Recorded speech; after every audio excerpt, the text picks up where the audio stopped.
nuestro maravilloso mundo de la afiliación. ¿Alguna pregunta les quedó de la clase anterior, chicos?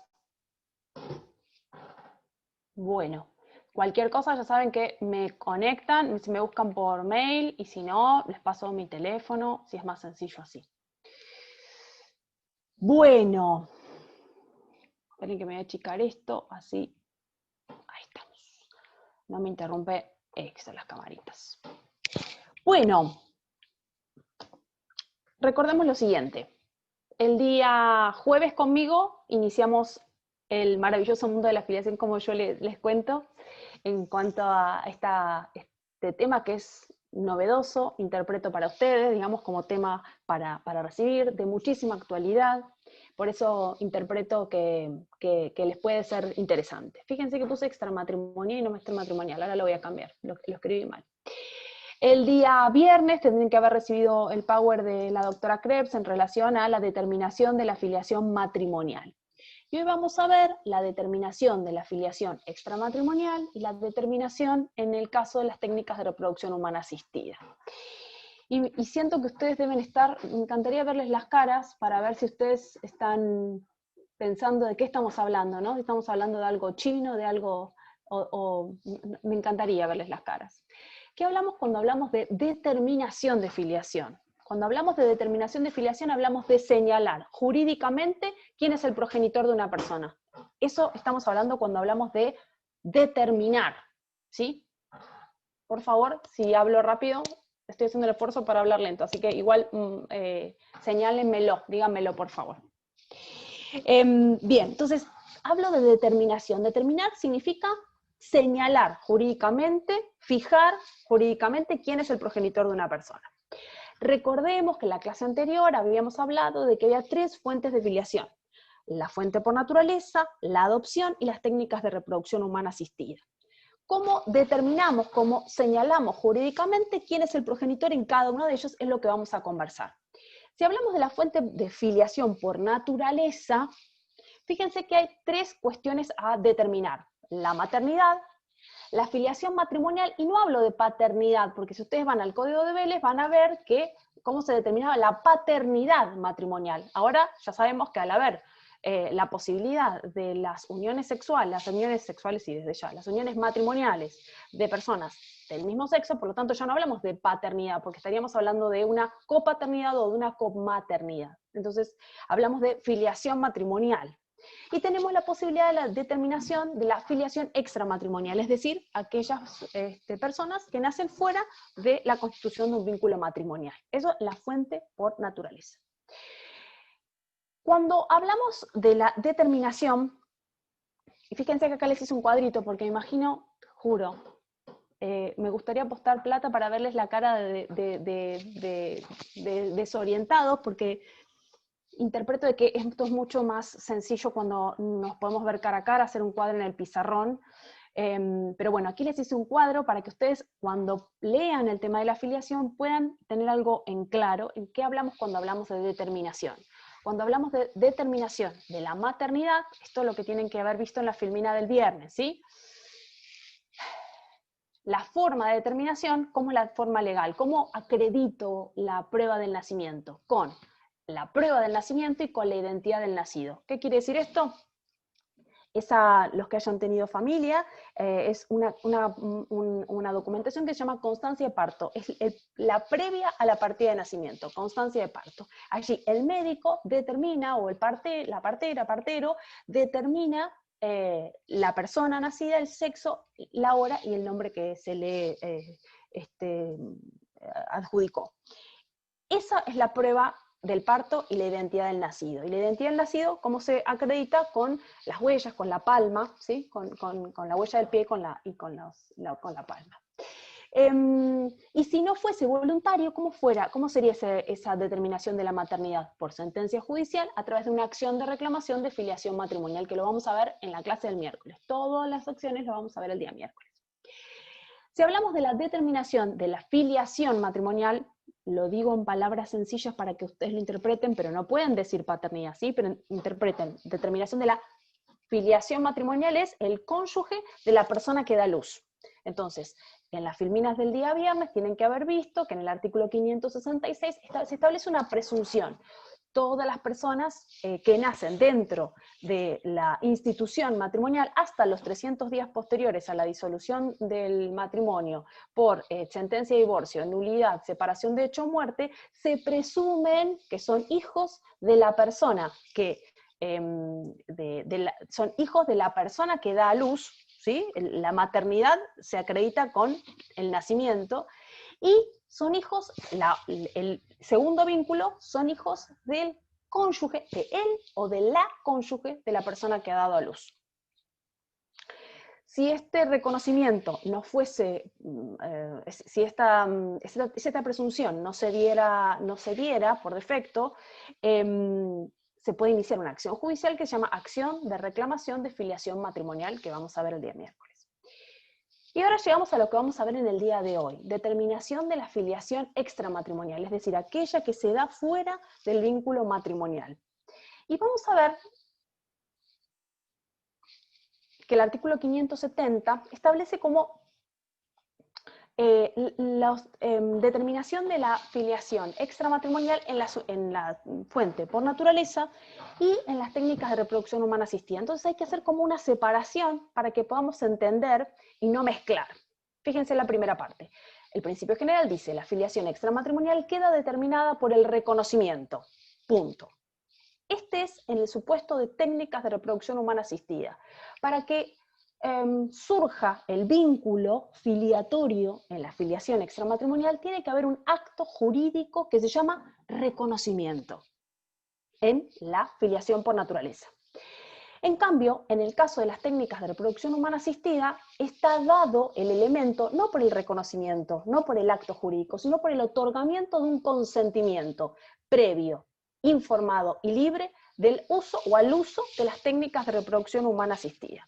Y si en ninguno de los dos casos fue, o por la sentencia en juicio de filiación que la declare tal. En este supuesto, la filiación se aplica a las técnicas de reproducción humana asistida, porque en las técnicas de la filiación por naturaleza, en las técnicas de reproducción humana asistida, no es posible acciones de filiación como vamos a ver el día miércoles. Entonces, vamos a desglosar este artículo. ¿Cómo es la determinación en el caso de la filiación por naturaleza, en la filiación extramatrimonial? ¿Por qué? Cuando hablamos de la determinación de la maternidad, no hay mucho para decir de distinto en la filiación matrimonial que en la extramatrimonial, es decir, cómo se acredita el vínculo con la prueba del nacimiento y con la identidad del nacido. Ahora, lo que se modifica es el otro vínculo. ¿Por qué? ¿Por qué es distinto el vínculo matrimonial al vínculo extramatrimonial?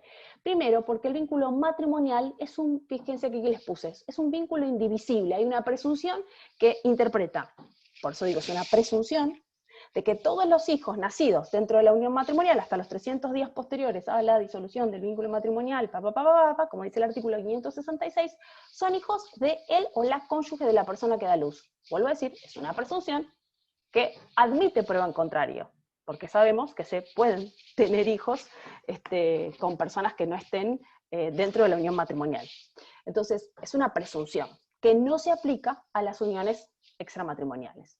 Entonces, fíjense que les puse que en la filiación matrimonial la determinación de la maternidad acarrea la determinación del otro vínculo filial a través de la presunción legal en la filiación por naturaleza, a lo que se suma el consentimiento informado en la filiación por técnicas de reproducción humana asistida. Es un vínculo indivisible. En cambio, en la filiación extramatrimonial, esta unión no se da. Son dos vínculos absolutamente separados. La determinación de la maternidad no conduce a la determinación del otro vínculo, dado que éste se define a través de un acto voluntario, como el reconocimiento en la filiación por naturaleza o el consentimiento informado en las técnicas de reproducción humana asistida o, en su defecto, a través del emplazamiento que se dirime en sede judicial. Por lo tanto, si yo hablo de la determinación en el caso de la determinación de la filiación extramatrimonial, en el caso de la filiación por naturaleza, el acto por el cual yo creo el segundo vínculo jurídico es a través del reconocimiento. el reconocimiento como un acto jurídico unilateral, irrevocable, y que ahora vamos a ver sus características, pero es un acto jurídico, voluntario, voy, manifiesto y reconozco. Así se crea el segundo vínculo jurídico. En cambio, en las técnicas de reproducción humana asistida voy a requerir un certificado médico más el consentimiento previo, libre e informado del sometimiento a las técnicas de reproducción humana asistida. Y acá está la diferencia de las dos fuentes filiatorias. La fuente filiatoria, por naturaleza, recordemos que era la voluntad biológica, la verdad biológica.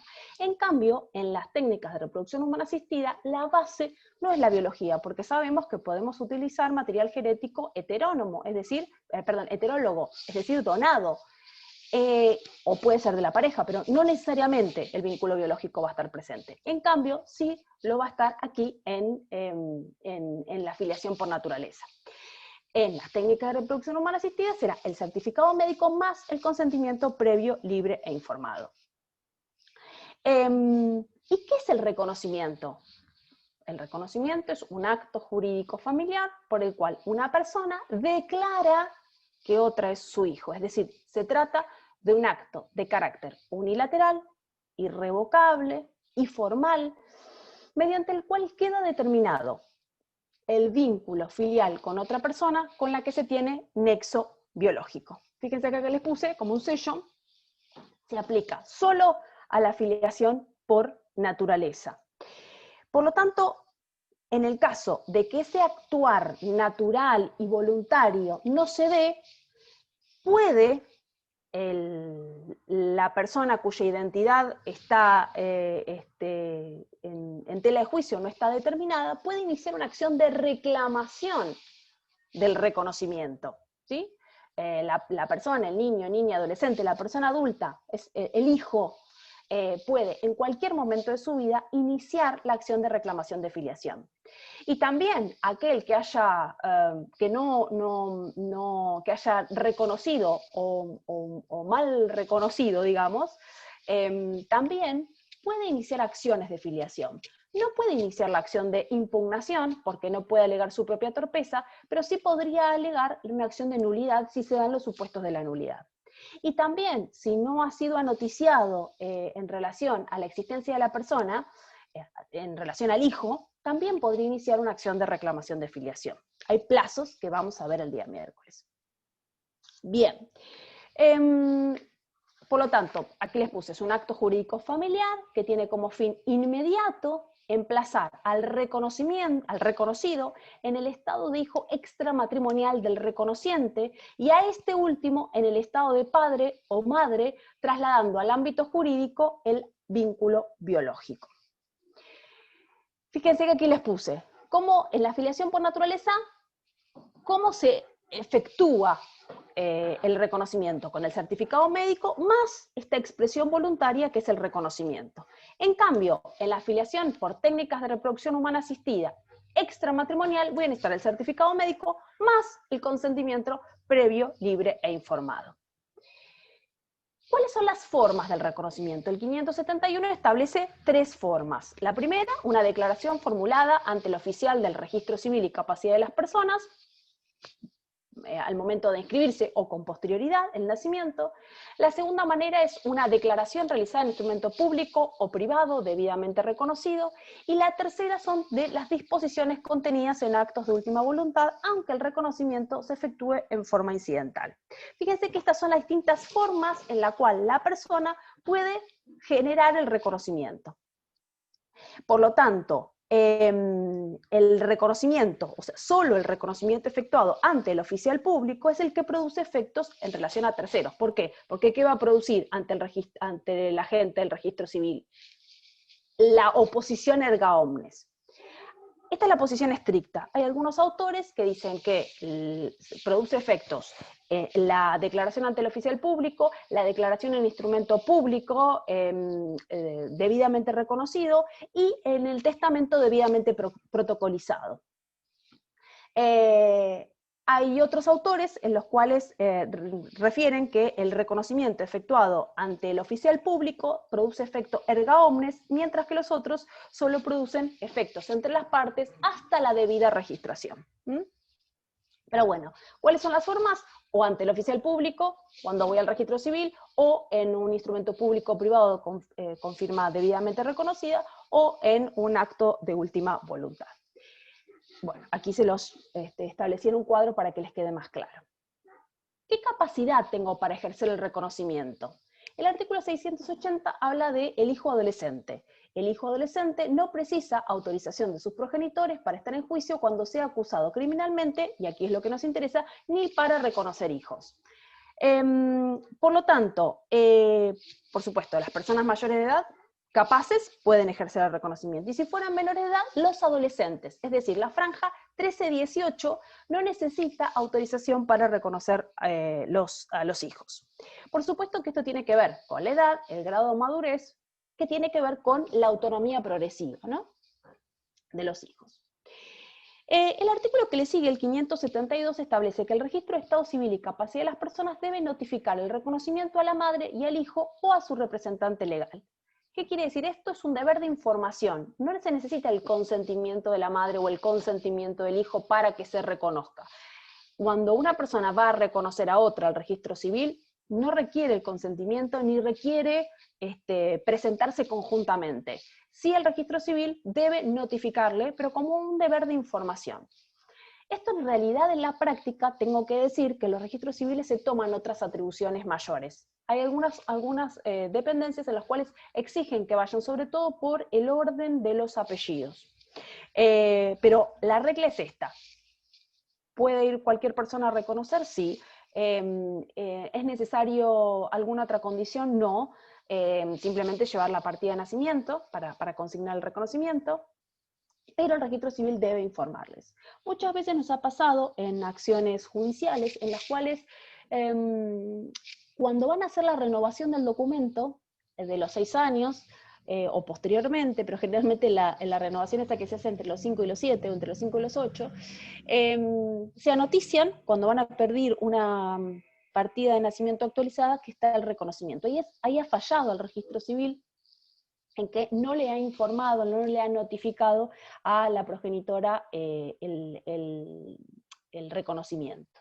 Y muchas veces piden el mantenimiento del apellido de la madre, porque digamos ha pasado 5 o 7 años de la vida del hijo portando el apellido de la madre, y sin tener relación claramente con el padre.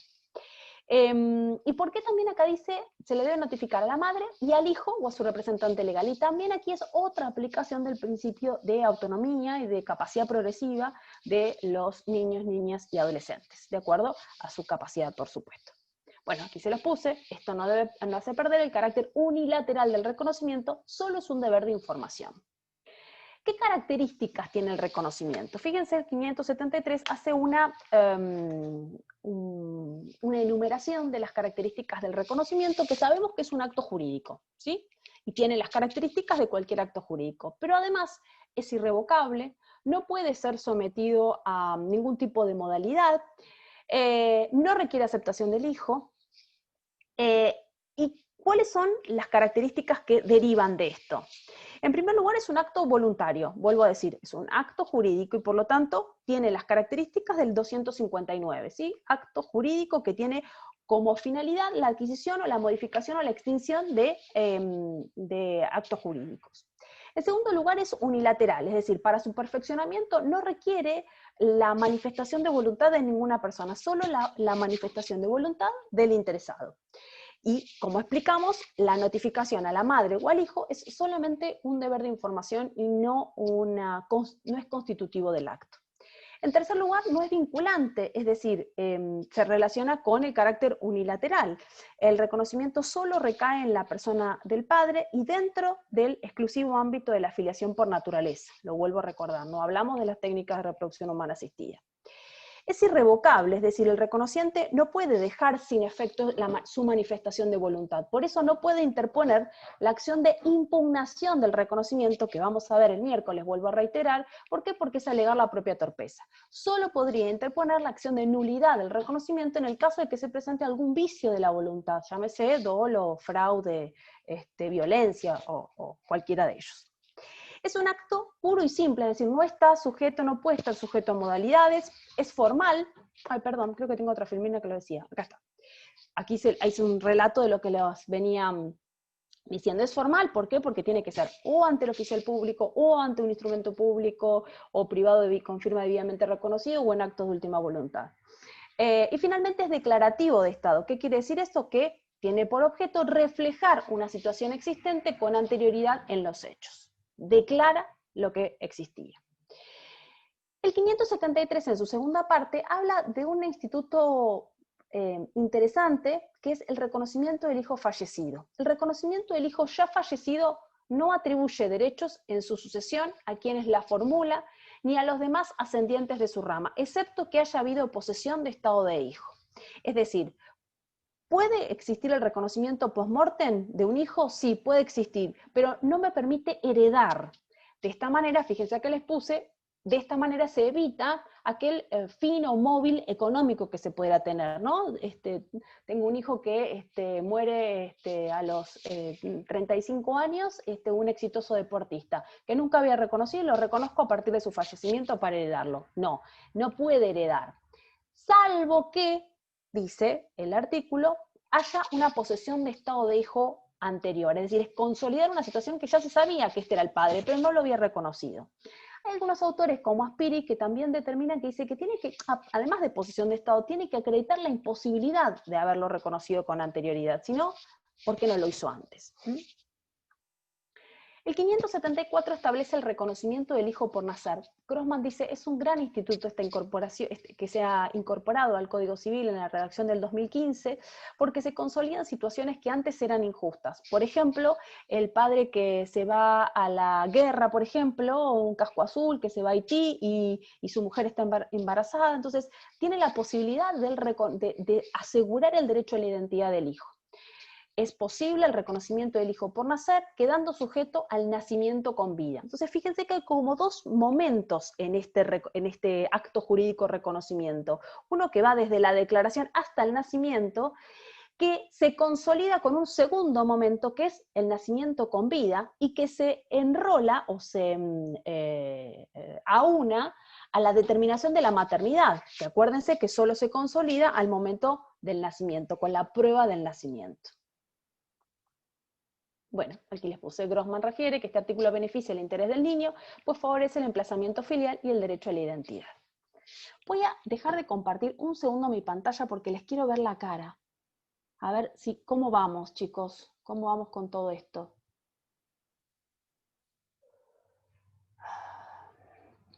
¿Más o menos? ¿Se entiende algo o es muy chino? Cuéntenme.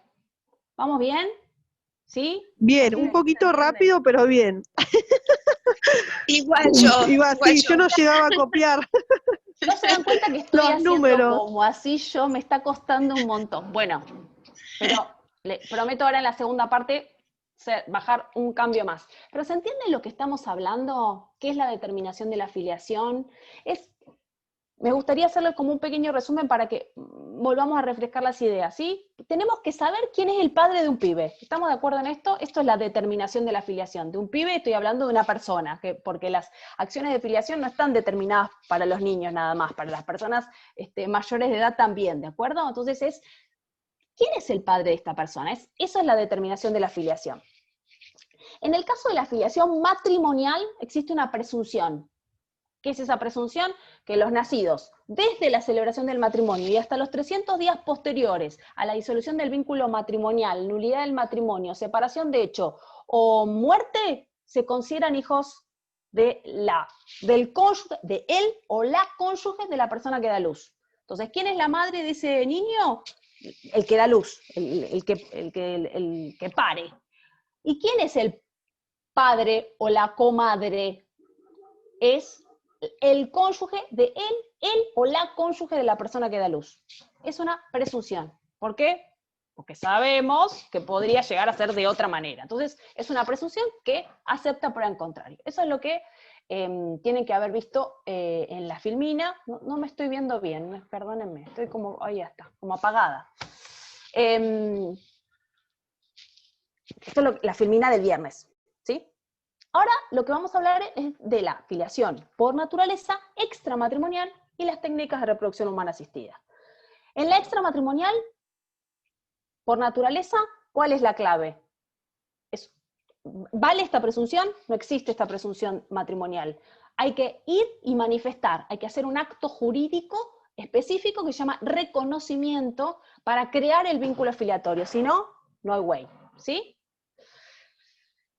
Ese reconocimiento tiene todas estas características, ¿sí? Es formal, unilateral, no acepta modalidades, lo puede hacer cualquier persona, sí, siempre que sea capaz. Y si estamos hablando de capacidad, 13 a 18, los adolescentes también lo pueden hacer, no necesitan autorización judicial, ni autorización de sus padres, por supuesto. ¿Se puede reconocer al hijo por nacer? Sí se puede reconocer al hijo por nacer, y fíjense que hay dos, sujeto al nacimiento con vida, y hay dos momentos en el acto de reconocimiento, desde la manifestación hasta el nacimiento y desde el nacimiento en adelante. Y con el nacimiento, ¿qué se consolida también? La determinación de ¿qué? De la maternidad, porque ¿cómo se determina la maternidad? Con el parto. ¿Se puede reconocer al hijo fallecido? Sí se puede reconocer al hijo fallecido, pero no se hereda. ¿Para qué? Para evitar móviles económicos, salvo que hubiese posesión de Estado anterior. Algunos autores dicen, bueno, posesión de Estado también, pero también tenés que acreditarme por qué no lo hiciste antes, o sea, imposibilidad de cumplir. ¿Se entendió hasta acá? Esto es básicamente lo que vimos acá. ¿Cómo se determina la afiliación cómo se determina la afiliación en el caso de la extramatrimonial?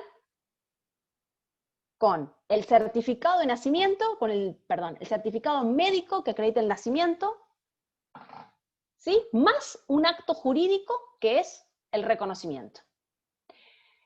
¿Hasta acá estamos? ¿Sí? Bueno, avanzamos a las técnicas de reproducción humana asistida ahora. ¿Qué tiene? Tengo una pregunta, profe. Vale, ¿sí? ¿Qué podrías decir, por ejemplo, para decir que te fue imposible, por más de que vos tenías posesión de Estado, que no pudiste reconocerlo? Y la verdad que tendría que ser alguna situación como extraordinaria. Porque, por ejemplo, qué sé yo me lo planteo como en las películas, ¿viste? Que te enteraste hace 2 meses que tu hijo era tu hijo. Y estabas viviendo en otro país. Entonces, bueno, había posesión de Estado porque públicamente se conocían, nos tratábamos, pusimos fotos en el Instagram, o sea, había posesión de Estado. Ahora bien, ¿por qué no lo pudiste hacer? Y bueno, porque me agarró la pandemia y estaba en Dinamarca, entonces no podía llegar al registro civil acá en Argentina para reconocerlo. ¿Sí? Un caso podría ser ese, por ejemplo. Bien. ¿Algo más? ¿Avanzamos? ¿Sí? Vamos a la parte de cómo... Nada de lo que vimos recién tiene que ver con las técnicas de reproducción humana asistida. Porque recuerden que las técnicas de reproducción humana asistida es un acto médico.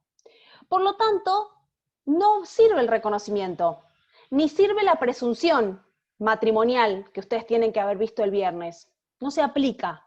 Se aplican otros principios. ¿Cuáles son otros principios? En la afiliación matrimonial será el certificado médico, que acredita el nacimiento, la libreta de familia y además el consentimiento previo, libre e informado.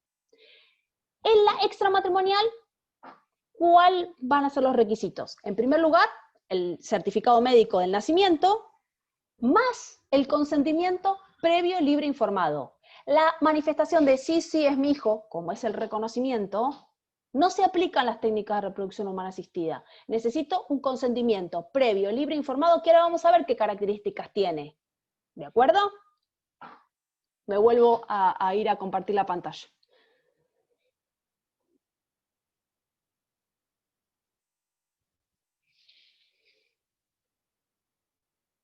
Bueno, ¿qué dice el 575? Esperen que voy a arreglar mis apuntes. Dice, en los supuestos de técnicas de reproducción humana asistida, la determinación de la filiación se deriva del consentimiento previo, informado y libre, prestado de conformidad con lo dispuesto en este código y en la ley especial. Cuando en el proceso reproductivo se utilicen gametos de terceros, no se genera vínculo jurídico alguno con estos, excepto a los fines de los impedimentos matrimoniales en los mismos términos que la adopción. Bueno, fíjense que aquí es distinto. Fíjense que acá les puse el certificado de nacimiento más el reconocimiento, esto se aplica a la filiación por naturaleza. En cambio, Si yo necesito determinar la filiación, en el caso de las técnicas de reproducción humana asistida, yo voy a necesitar el certificado de nacimiento más el consentimiento médico protocolizado. Esto nos demuestra cuál es la fuente de la filiación en cada una de las dos fuentes referidas. ¿Cuál es la base en las técnicas de reproducción humana asistida? La verdad biológica, la voluntad biológica. En cambio, en las técnicas de reproducción humana asistida, ¿cuál es el fundamento? ¿Cuál es la fuente de la filiación? La voluntad procreacional, en la manifestación previa, libre e informada. ¿Qué es la voluntad procreacional? La manifestación del deseo de ser padre. Por eso no se genera vínculo filiatorio con el donante de material genético. ¿Por qué? Porque no tiene voluntad procreacional. Simplemente aportó la genética, aportó o viabilizó la posibilidad del embarazo o la fecundación. Pero nada más, no hay voluntad procreacional. La voluntad procreacional trae aparejado el tema que sigue después de la filiación, que es la responsabilidad parental. Si yo tengo voluntad procreacional, eso significa, después hay que ver en los papeles, ¿no? Pero eso es lo que yo estoy manifestando. Si yo tengo voluntad procreacional, tengo voluntad de asumir la responsabilidad de que genere esa paternidad o esa maternidad. Esa es la diferencia fundamental, el deseo, más allá de que no tenga cero carga genética mía, pero sí tengo la voluntad de ser el padre de ese embrión que se empieza a engendrar.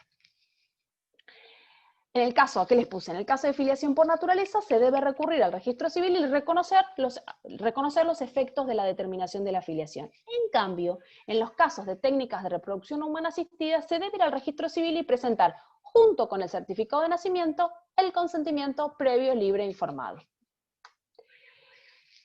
¿Qué características tiene este consentimiento? Bueno, ¿qué dice el 560? El centro de salud interviniente debe recabar el consentimiento previo, informado y libre de las personas que se someten al uso de las técnicas de reproducción humana asistida. Este consentimiento debe renovarse cada vez que se procede a la utilización de gametos o embriones. A ver, si yo hablo de técnicas de reproducción humana asistida, estoy hablando de procesos que son largos, que pueden llevar meses, años en su desarrollo. Entonces, mi voluntad puede ir modificándose a lo largo de estos meses o de estos años que pueda llevar. Puedo dejar de querer a la persona que tengo al lado, puedo decidir separarme, puedo desistir de mi proceso de maternaje o de paternaje. ¿Por qué? Porque tengo derecho a cambiar.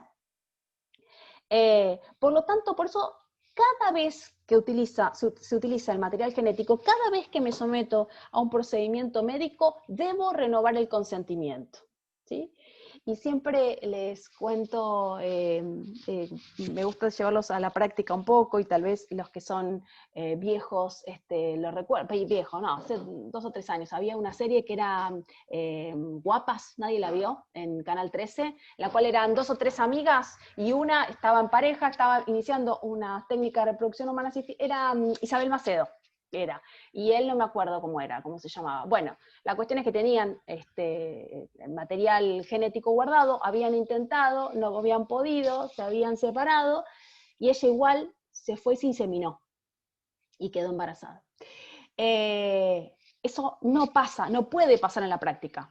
Es decir, para la utilización del material, ahí se hizo amiga del médico, y el médico la inseminó, que pam. Pero justo siempre doy ese ejemplo, ya se me pasó de moda porque tiene como 4 o 5 años, pero en Volver seguro que la encuentran.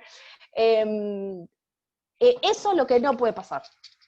Eso es lo que no puede pasar. Tampoco puede pasar lo que pasó el año pasado en esta serie, que no me estoy acordando el nombre, la tendría que haber buscado antes, se me acaba de ocurrir, en la que estaba Julieta Díaz, que había una... Separadas y de frentes, esa que eran todas amigas. Claro, esa sí, es la que ella fue y congeló los óvulos. Supuestamente, sí, esa. Esas eran Guapas, pero el año pasado en Telefe hubo otra... No, esa, la de las hermanas, la que eran como 7 amigas, que una fue y congeló los óvulos, supuestamente, que después se murió. ¿Algo así era? No, esa es otra. No, esa no. La otra es la de guapas, que yo decía que eran 3 o 4 amigas, que una estaba casada, ¿no? Estaba casada y se separaron y ahí se inseminó. Y la del año pasado, que no me estoy acordando el nombre, es la del embarazo, la que tuvieron un bebé, que tenían varias madres, había una que la cuidaba, otra que aportó, y el padre era trans. Eso tampoco puede pasar porque se sapieron todas las identidades y eso no puede pasar, digamos. Hay anonimato para conocer los datos. Nada, datos al margen. Perdón, me voy porque me encanta el chusmerío. Esperen, volvamos a lo que estamos hablando. Doctora. Bueno, entonces, ¿qué características tiene que tener ese consentimiento? Dijimos, el centro de salud interviniente debe recabar el consentimiento previo, informado y libre de las personas que se someten al uso de las técnicas de reproducción humana asistida. Este consentimiento debe renovarse cada vez que se procede a la utilización de gametos o embriones. Este artículo se tiene que leer con el que le sigue, el 561. Formas y requisitos del consentimiento. La instrumentación de dicho consentimiento debe contener los requisitos previstos en las disposiciones especiales para su posterior protocolización ante escribano público o certificación ante autoridad sanitaria correspondiente a la jurisdicción. El consentimiento es libremente revocable mientras no se haya producido la concepción en la persona o la implantación del embrión. Entonces, fíjense. Ay, estoy yendo para atrás, qué bobas, dije 2 veces. Bueno, esto es lo que yo les decía, ¿no? ¿Por qué es necesario el consentimiento? Porque son procesos muy extensos que requieren planificación y nuestros sentimientos y nuestros deseos en todo este tiempo pueden modificarse y pueden cambiarse.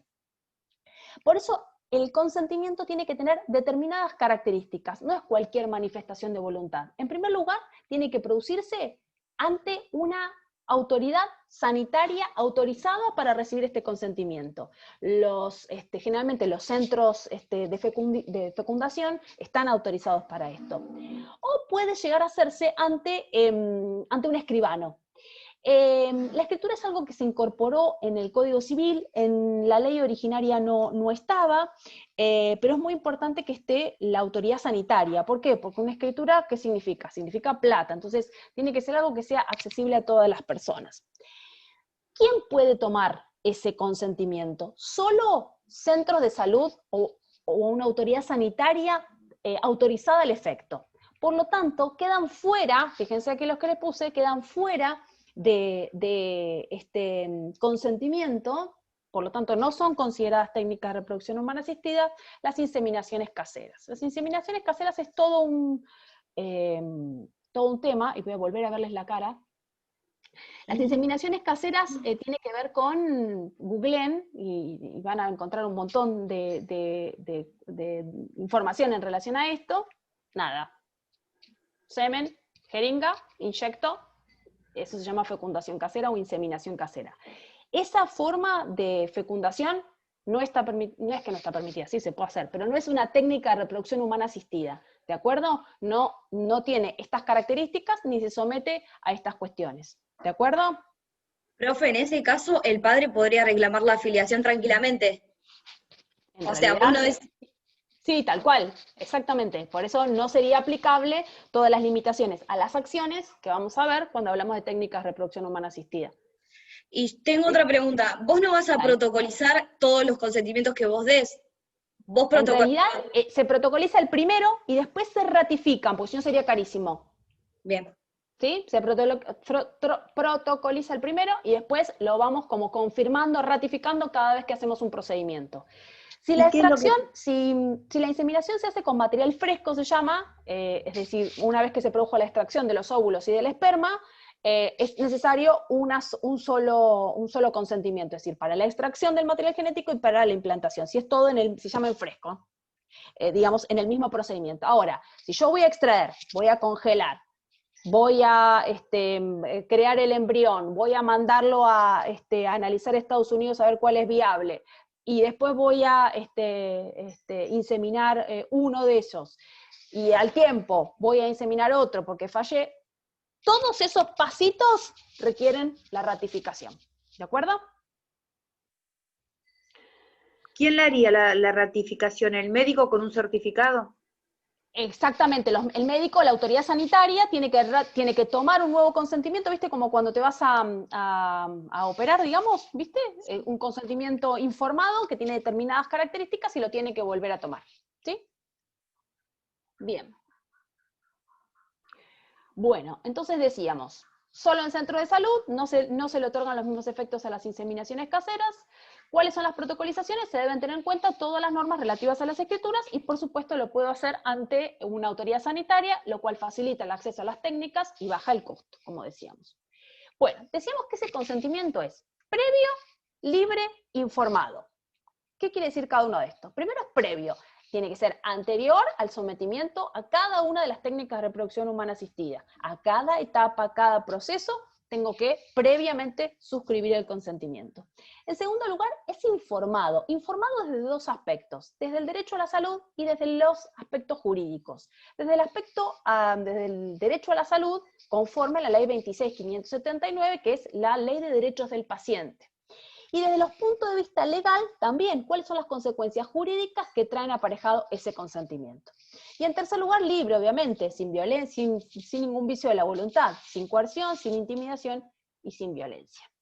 ¿Cómo se debe renovar? Cada vez debo renovar, cada vez que se proceda a la utilización de gametos o de embriones. Acá les puse, fíjense, la utilización de material en fresco, solo se debe ese consentimiento. En cambio, si lo conservamos o los crioconservamos, bueno, el consentimiento debe prestarse nuevamente. ¿Y cuál es el fundamento de esto? La voluntad procreacional. Ratificar, ¿no? Que no cambié durante todo este tiempo mi deseo de ahijar. Fíjense, como les traigo series, les traigo yo siempre la parte cholula de todo. Fíjense, abril del 2018, Evangelina Anderson. Voy a donar óvulos de forma voluntaria. La modelo tomó la decisión para ayudar a ser feliz a otras mujeres que desean ser mamás. Una de las decisiones más importantes de su vida, sin lugar a dudas, con el objetivo de ayudar a otras mujeres que tienen el deseo de ser mamás, pero no pueden. Evangelina Anderson tomó la decisión de donar sus óvulos. Así lo comunicó a través de una publicación en su cuenta en Instagram, en donde detalló todos los exámenes a los que se sometió para llevar a cabo este cometido. Tomé una decisión que venía pensando hace rato y tenía mucha ilusión y ganas. Sí, ganas de que con mi pequeño granito de arena pueda hacer feliz a otras mujeres que desean ser mamás. Ayudar a cumplirse ese sueño que tanto anhelan, hoy voy a donar óvulos de forma voluntaria. Se trata de una técnica de reproducción humana asistida que eligen muchas mujeres que no logran concebir con sus propios óvulos. Según la mujer de Martín de Michelis, ya aprobó los estudios de antecedentes personales, familiares, revisión general y ginecológica, el análisis de sangre y los análisis genéticos. Y acá le puse una captura del Instagram. Me encantan estas choluladas. Por supuesto que si yo voy a un centro de salud y digo, quiero los óvulos de Evangelina Anderson, eso no existe, ¿de acuerdo? Esta es una muy buena actitud, al margen de no sé qué la motivó realmente, pero está muy bueno para promocionarlo, ¿no? Yo, como les hablaba el otro día, esto del anonimato, todavía tenemos mucho prurito en cuanto a hablar de semen, de óvulos, y la verdad es que decir públicamente que soy un donante de, y la verdad es que puede llegar a traer cierto resquemor. Es importante estas campañas públicas, más allá de quién vengan, como para incentivar la donación. Bien, y llegamos al punto interesante de qué es la voluntad procreacional. Los nacidos por las técnicas de reproducción humana asistida son hijos de quien dio a luz y del hombre o de la mujer que también ha prestado su consentimiento previo, informado y libre en los términos del artículo 560 y 561, debidamente inscrito en el registro del Estado Civil y capacidad de las personas con independencia de quien haya aportado los gametos. Y esto tiene que ver con lo que veníamos hablando todo este tiempo de distinguir las distintas verdades o las distintas voluntades, ¿no? Una es la genética, que es el puro determinismo. Si yo me someto a una inseminación con material genético heterólogo, es decir, donado, tanto de óvulo como de esperma, si yo miro la genética del hijo que voy a parir, y la verdad es que no tengo ningún tipo de lazo. Por lo tanto, si yo considerara quién es el padre de ese hijo que estoy ahijando, y la verdad es que no es mi hijo, pero eso es puro reduccionismo. Otra es la verdad biológica, que tiene que ver con el vínculo entre el nacido y quienes lo procrearon, que va más allá del aporte genético, presupone un vínculo con el nacido. Aquí unimos los dos elementos, la genética y el deseo de ahijar. Y una tercera verdad es la verdad voluntaria o consentida. La filiación queda determinada por el elemento volitivo, y aquí el elemento fundacional de las técnicas de reproducción humana asistida. Más allá de que se utilice material propio o material donado, es el deseo de ahijar. Se aplica a todas las técnicas de reproducción humana asistida, fíjense, en todos los casos de técnicas se determina por la voluntad procreacional, es decir, ya sea heteróloga u homóloga, para todos es el consentimiento. Para las técnicas heterólogas hay ciertas previsiones que lo son con independencia de quien haya aportado los gametos, es decir, más allá de que el material sea heterólogo, esto no genera ningún tipo de derecho al donante. Y se aplica a parejas casadas o no casadas, de igual o de distinto sexo, y a personas solas. Los vínculos de apego existen independientemente de la conexión biológica o legal. Y aquí llegamos a un punto interesante que un poco se los esbocé en la clase anterior, que es el derecho a la información. ¿Qué puedo saber yo del material genético que me aportaron? Si hablo de material genético donado o heterólogo, si me someto a las técnicas heterólogas, ¿qué puedo saber yo del material genético del donante? Y la verdad es que es poco. Recuerden que yo les comenté en la clase anterior que tenemos un sistema de anonimato relativo. Hay algunas legislaciones en las cuales tienen un sistema de anonimato absoluto, en la cual nada se puede saber con respecto, ni siquiera los datos médicos, ¿sí? Nada se puede saber en relación al donante. Hay otros que tienen sin anonimato, es decir, con pleno acceso a los datos genéticos y personales identificatorios del donante. Nuestro sistema, como yo les comentaba en la clase anterior, es un sistema de anonimato relativo. ¿Por qué? Porque podemos acceder a algunos datos, sobre todo los médicos, muy sencillamente, cualquiera, el propio hijo en cualquier momento, y hay otros que son más específicos o que tienen que ver con la intimidad de la persona, que sí ya se requiere autorización judicial. Pero lo importante es que en la inscripción de nacimiento conste la utilización de material genético heterólogo, es decir, donado, que conste en el acta inicial de la partida de nacimiento. ¿Para qué? Para que la persona, producto de esas técnicas, el día de mañana pueda obtener esa información. Por eso dice, la información relativa a que la persona ha nacido por el uso de técnicas de reproducción humana asistida con gametos de un tercero debe constar en el correspondiente legajo base para la inscripción del nacimiento. Y no es por chusmerío ni para que después pueda buscar para decir vos sos mi padre o ver si tenemos algo parecido, no. Simplemente para saber, primero, ser fiel al principio, al derecho a la identidad, ¿no? Más allá de todo, el derecho a la identidad. Y en segundo lugar, por si sucede algunas cuestiones médicas, poder acceder a esa información.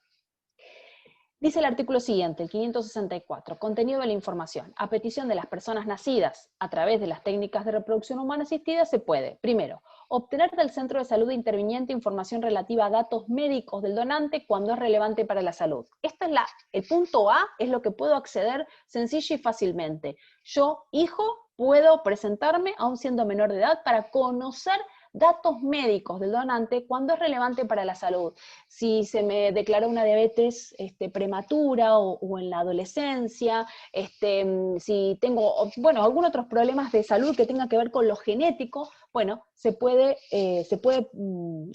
consultar sencillamente, sin necesidad de autorización judicial, toda esa información del donante.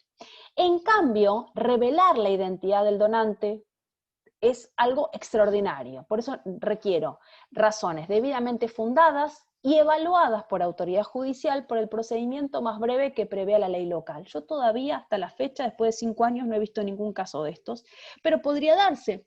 Esto que tiene que ver, por ejemplo, con alguna enfermedad en la cual requiero, por ejemplo, de médula, y tengo que buscar compatibilidad, y tal vez hay 1 en 1.000.000, y hay compatibilidad, puede haber compatibilidad con con las personas las cuales tengo material genético. Por eso primero se hace la investigación dentro del grupo familiar primario para después ir a los bancos de donación de médula. Entonces, este sería un supuesto en los cuales, bueno, se podría llegar a recurrir para revelar la identidad del donante. Pero esto no es un trámite sencillo, tengo que ir a la justicia. Recuerden que yo se los comenté en la clase anterior, el juez tendría que citar en un proceso reservado a la persona, solicitarle, no puede obligarle ni a presentarse, ni a ayudar, ni a colaborar en la solicitud de la persona nacida por técnica de reproducción humana asistida. Y si lo acepta, bienvenido sea, y si no, nada se puede hacer en relación a eso. Bueno, aquí se los puse. Esto tiene que ver con el derecho a la información. Nuestro país adopta una postura intermedia de anonimato relativo. No se prevé el secreto absoluto. Al presentarse el consentimiento médico protocolizado o certificado, quedan en el legajo base para la confección del acta y, consecuentemente, el certificado del niño o de la niña nacido mediante técnicas con material de un tercero. Es necesario una ley especial. Recuerden que en la clase anterior también vimos el artículo 19, que en su segunda parte, que hablaba del comienzo de la existencia de la persona, y en la segunda parte remitía a la creación o la necesidad de la creación de una ley especial para trabajar todo el tema de embriones. Bien, bueno, aquí se los puse. Tenemos una postura intermedia entre el absoluto y el relativo. Bueno, ¿se entendió esto? Es sencillo. ¿Qué es lo que tienen que saber de técnicas de reproducción humana asistida? Simplemente que tengo que otorgar el consentimiento previo, libre e informado en todas las técnicas de reproducción humana asistida. Yo voy a requerir, si hablo de una afiliación matrimonial, el certificado médico, la libreta de matrimonio y el consentimiento. Y si yo estoy hablando de una afiliación extramatrimonial, pueden estar el certificado médico más el consentimiento previo, libre e informado. Si hablo de la afiliación por naturaleza, extramatrimonial, ¿cómo lo determino? Con el reconocimiento. La maternidad, ¿cómo se determina? Con la prueba del nacimiento. ¿Y cómo se determina la paternidad o la comaternidad? Por el reconocimiento, que es un acto jurídico que indica o manifiesta la voluntad de asumir la responsabilidad procreacional. ¿Se entendió? ¿Resultó muy difícil? ¿Mazo? Perfecto. El día miércoles nos vemos nuevamente conmigo.